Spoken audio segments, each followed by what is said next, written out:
Hey everyone, it's Stephanie again, and you are tuned in to the review of Married at First Sight, Season 15, Episode 3. I think it's Episode 3. Anyways, before we get started, don't forget to click the subscribe button and the notification bell so you can be the first to find out when I post these videos. Alright guys, let's jump in. I'm a little late this week, but there has been a lot going on, so I'm here. Better late than never, right? So let's just talk about this week's episode. I have lots of thoughts from like things that came up that I forgot to talk about, and then a couple of things from this week's episode, so I'm just gonna be all over the place. Come along with me for the ride. All right, first, Morgan and Ben, they Ben contracted COVID, so they still have not gotten married yet. They're going to get married, but at this point, all four couples that were able to get married have gotten married. So we see their weddings, we see them talk after the altar. We also see them, take their pictures and spend time with the families and do the whole reception and all of that jazz. So this episode, actually, I enjoyed this episode. I felt like it went by quicker, surprisingly, and it was interesting. So that's Morgan and Ben, so we're done with them. I did want to touch on Alexis and Justin. So a lot of you guys mentioned, which I forgot to mention the last episode, how much you did not like that she yelled that he was celibate when he shared that with her on the dance floor. I completely agree. I didn't like that as well. I thought it was really immature. I feel like, that might be shocking, in this day and age. I get it. But yelling that, I don't know. I feel like Alexis is a little unhinged to me. And he is like the complete opposite. Cause I felt like half of her confessional, she appeared to be drunk. Like, I don't know if it was just me watching it, but like she appeared to be drunk, like slurring her words and saying stuff. And I was like, what is going on here? What, Alexis, like, look into the light, like wake up. Even talking to his friends, she, I don't know, like mumbled her words, but maybe that's just her being like cheeky or whatever. I don't know. I don't know. I'm not a huge fan right now. I did think it was immature. Totally okay to be shocked, but even on the dance floor, it's kind of like, maybe this isn't the time to even share that. So like for me with Justin, I'm kind of like, I don't know, why did that even come up then? Because you really can't dive into it. You know that it's something that your partner's going to want to know about. So how about we just save that? So save that for when we can talk about it. But I definitely didn't like that she kind of yelled it, because then it's like, it's not other people's business to know. And you can't really talk about it. So it's just, is he going to be able to entrust you with things and you respond appropriately and not, make him feel bad for sharing that with you. I hope that Justin's like, even though he's the teddy bear, the tall teddy bear, I hope that Justin's whole thing isn't like surrounding sex, like his whole thing so far has been, women wanting to get to know him for a particular thing and a particular aspect of him, and that's sexually related, and now it's the celibate thing. I just hope that we don't keep coming back to that. But Justin is smitten, okay? Justin wants to have her babies. He is smitten. And Alexis seems to be the one that will be in control of how far they go. Who knows? It's early, but based on what we're seeing so far, Justin is in there 100%. I do like that Alexis is saying, hey, he wasn't really originally my type, but I'm going to give it a go. I'm going to commit to this, and I don't want that to be getting in the way of somebody who could be so great. So there's potential there. Another thing I didn't like, I sparingly watch After Party because, sometimes I just don't have the time. But one of the things that bothered me that Alexis said was she used to be a mental health counselor, and Justin saying that I'm going to fall in love with you gave her red flags and made her concerned. What are you doing, Alexis? What are you doing here? Marrying somebody at first sight if you don't want them to say that they are going to fall in love with you. If he would have said, I am in love with you, then I would have been like, somebody, let's get him a padded room. But he didn't say that. He said, I'm going to fall in love with you. Ideally, that is what you want. That's what you want. You want someone who wants to fall in love with you. Now, if it doesn't happen, then it doesn't happen.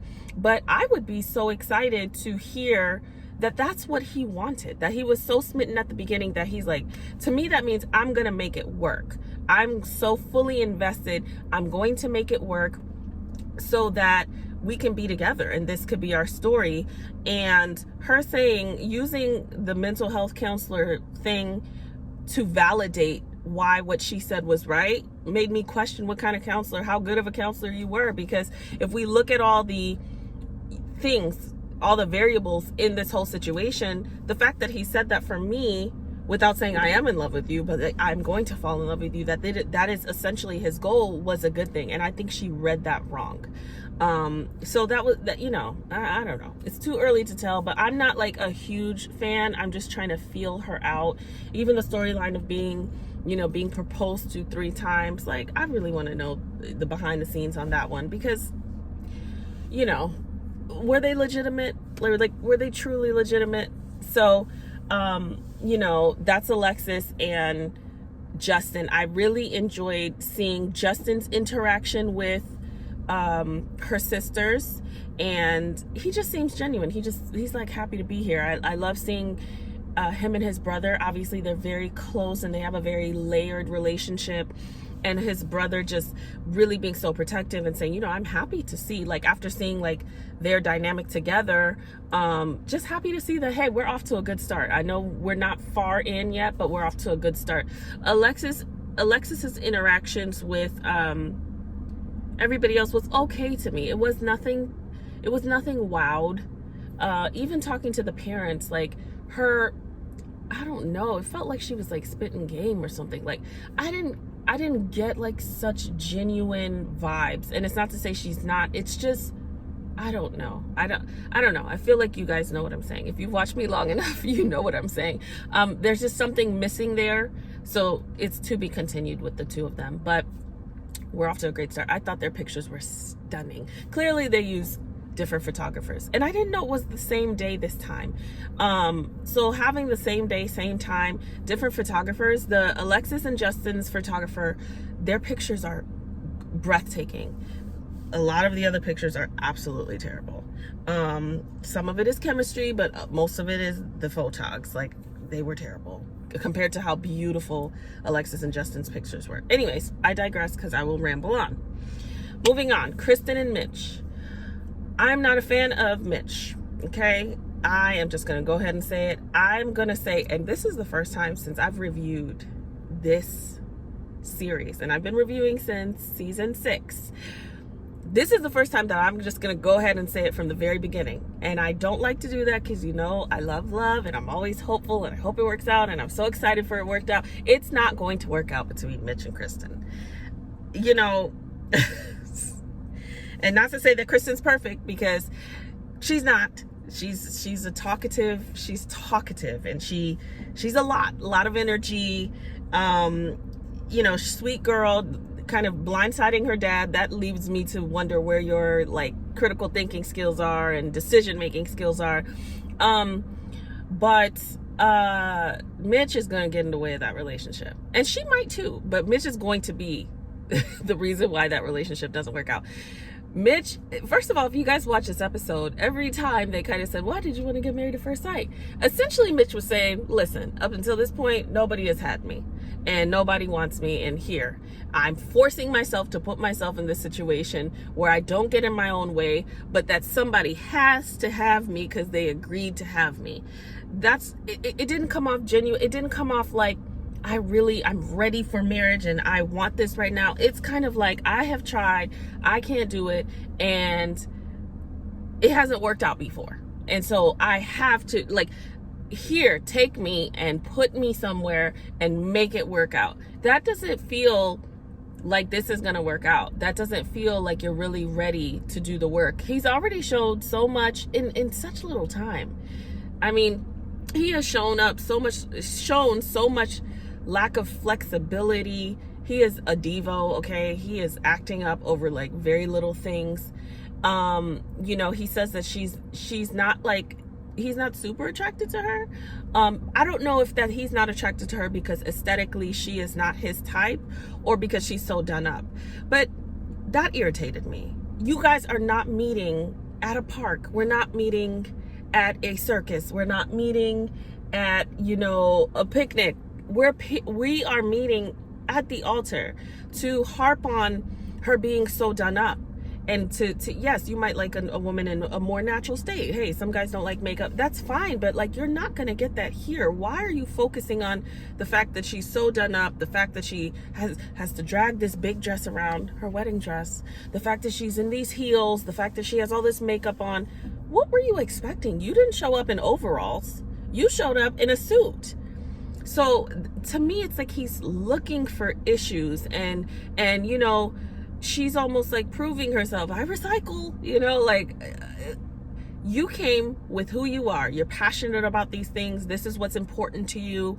Be that, and then get to know who she is. He even said something along the lines of he's not really sure if their life, like, or their essentially perspective aligns. How would you know that? How would you know that? Y'all just popped the bottle on the champagne, Mitch. How would you know that?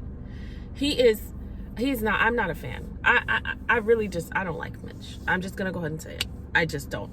For somebody to get like no chance to get to know you as a person, if this is how you're presenting, it doesn't give people room to get to know you.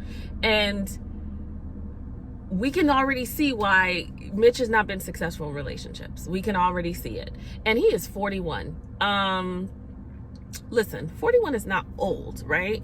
But by 41, we are very much set in our ways. Okay, there is not much wiggle room for a lot of things. And if there is, because in marriage, you do have to find some wiggle room, and you do have to learn to compromise and do all of those things. Chances are what stimulates that is the love and connection that you have built with whoever you end up getting married to. And so you learn to compromise. You learn to bend in ways you haven't before, because this is important to me. And there's not enough of connection of meeting at first sight to do that. So I think he will struggle because he's been struggling. And he doesn't have a pleasant attitude. He doesn't have, like, people who do this need to have a pleasant, get along, go with the flow attitude. If you cannot go with the flow, then you need to do something else. You need to hire a matchmaker, pay a coin or two, and do it that way. Don't do this, because it really sullies the experience for the other person and the possibility of the thing that could be so beautiful, but you can't. So yeah, I mean, because of that, he was underwhelming to me in every facet, you know. I get it's a lot. I get it's jarring. So when people are like, how do you feel? And all these questions, I get that he's like, I don't know how I feel. You know, it's all kind of, I'm just nervous. But like, we've watched many a couple meet at the altar for the first time, yet Mitch can't seem to get it together. I don't know how I feel. Almost like he doesn't really like her.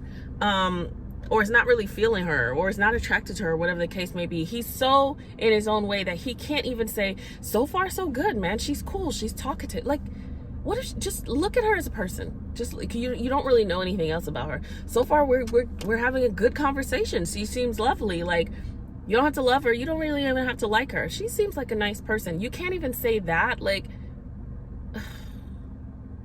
whatever. I don't care for Mitch. I don't. I think Kristen is, I feel protective of her, because I see her really throwing herself in there. I wanted a bald man. I wanted all these things, you know, and she's just taking it. This may or may not even be what she really wanted. Yes, she could want a bald man, but she probably wanted a better attitude, which she'll soon find out. And she's just throwing herself in there and being open to what could be. And I think that really irritates me that he's not doing the same. We'll see. I don't even remember much of anything else between the two of them, because that really irritated me. But we'll see. That's Kristen and Mitch. I can go on and on, so I'm gonna move on. I am gonna go to now Stacia and Nate. Listen, not much sticks out to me, because I can't remember. Today has been like a hell of a day, so like things are just coming to me, and I'm just gonna say them as they come. But here's one of the things. Stacia I think she will go far if she has vulnerability, which she knows, because she presents in a certain way. You know, she emancipated herself early. So there's characteristics that work in a certain place for her that is not going to work at home. She's going to have to be vulnerable. She's going to have to soften. She's going to have to be more transparent and open. Nate is going to have to, for some reason, something's off about Nate. Like, I'm not getting the whole story about who he is, what he does. And he gives me Playboy vibes, which I've already told you. What I loved that Stacia did, though, is she kind of got a little territorial, and I'll tell you why. So, and I think this is so necessary. When Stacia and Nate were talking to his friend Megan, I feel like Megan, although she was trying to be nice and welcoming, or she was being nice and welcoming, I feel like there was a territorial battle there. I felt like Megan was welcoming Stacia into what she and Nate and their friends do. And it was like, instead of seeing that they're now like a unit, it was like, Stacia, you're welcome to come with us. And you can come, and this is what we do, and we have game night, and we do this, and we do that. As if Nate is on, they should be called state. I might call them that. As if Nate is on this side with her, and Stacia is over there. Sweetheart. First of all, I met him a year ago, and like, he was one of the nicest guys, and Megs, I don't know what that means, but I'm reading between the lines.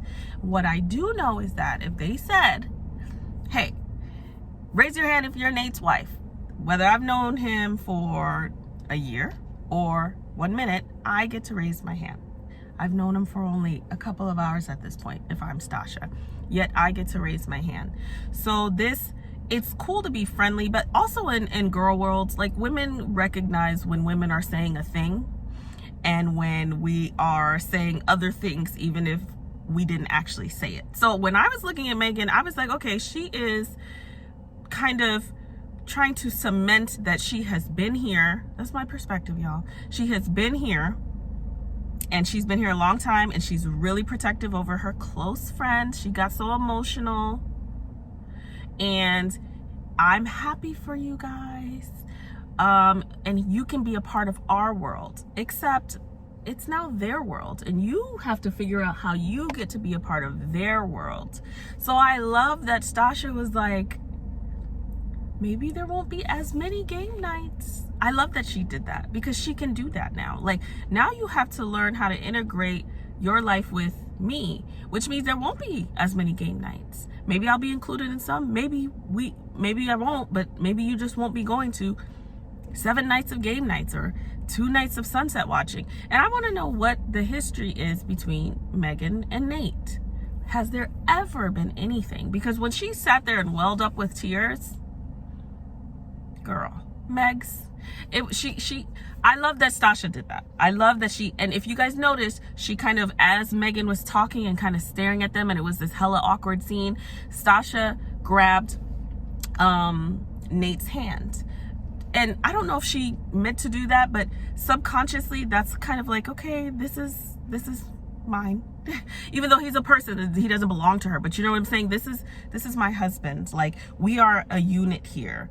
I don't know what the welling up with tears, but she did great when she said maybe there won't be as many game nights, because I would have added, well, there's a new sheriff in town. Ha ha ha. Megs, relax, please.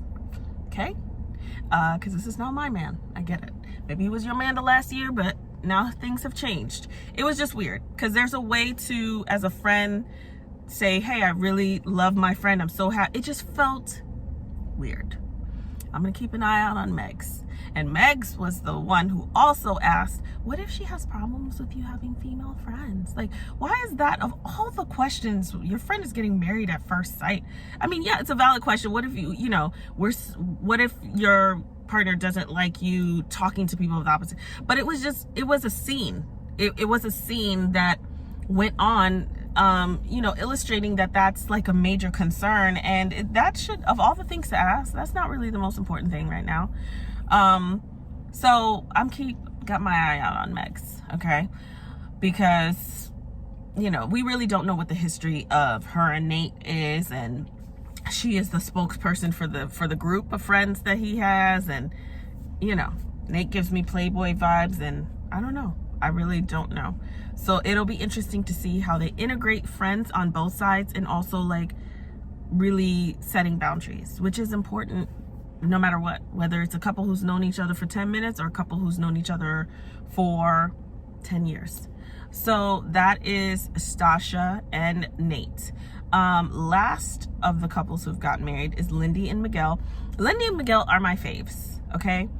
They, like I said before, feel so natural, feel like they could have met at a, you know, housewarming or in the supermarket picking up whatever. You know, he is Hispanic. I don't know where he's from, but he's Hispanic. She wanted to learn Spanish, so she's so excited about that. And, you know, he said he'll talk to her in Spanish so she can learn. They just have such a good casual vibe. And Miguel's kind of like, listen, you know, saying to other people, but also probably to himself, like, I cannot screw this up. This is a great woman. We talked about kind of the way that religion plays a role in her life that she has shared, and based on her expression, it's limited her in a lot of ways because it was very regimented growing up. So there's a lot she hasn't experienced. So we see that. She said that she has not gone to church in a long time, and she identifies as being spiritual. It was interesting to see the interaction with her brother and her mother with Miguel, because it's clear that they're still in the church and they still practice that religion, and it's important that she is with someone who is at least has some semblance of faith. I don't know if they want him to be in the church, but that's, to me, I felt like, okay, your sister and your daughter, she's not practicing the religion that you raised her in, the religion that you guys grew up in. So shouldn't she be having that conversation with her spouse about that whole thing about religion and faith and beliefs and all that?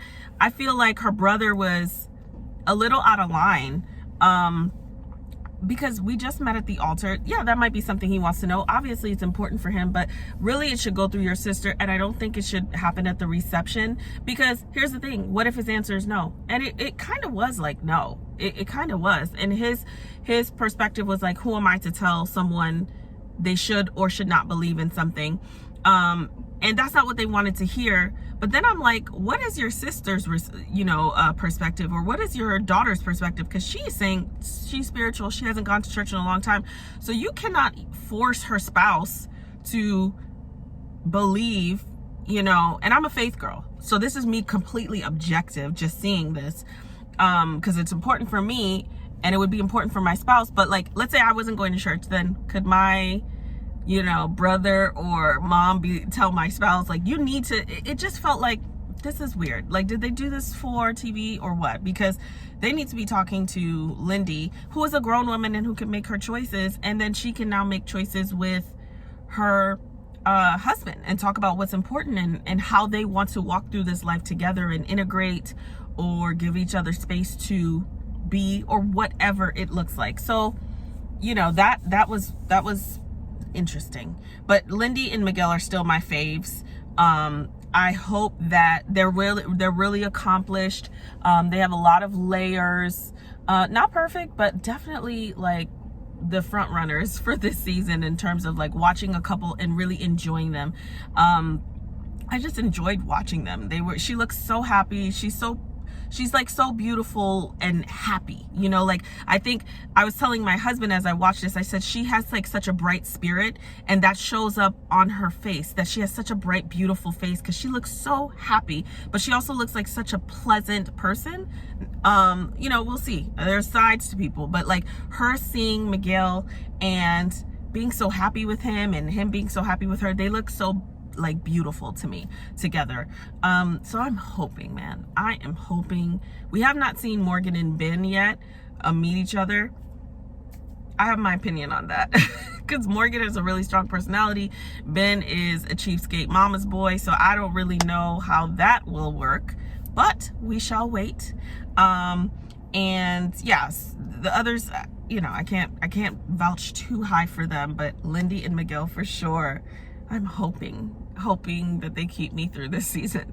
All right, guys, thank you so much for watching. Let me know, of course, what you guys thought. I always read all the comments, even if I cannot respond to every single one. I'm sorry for the lighting, y'all, but I'm running errands, so I literally pulled over so that I can make sure that I get this up today. Yeah, don't forget to subscribe, comment, and share, and I will see you guys next week. Everyone have a wonderful weekend.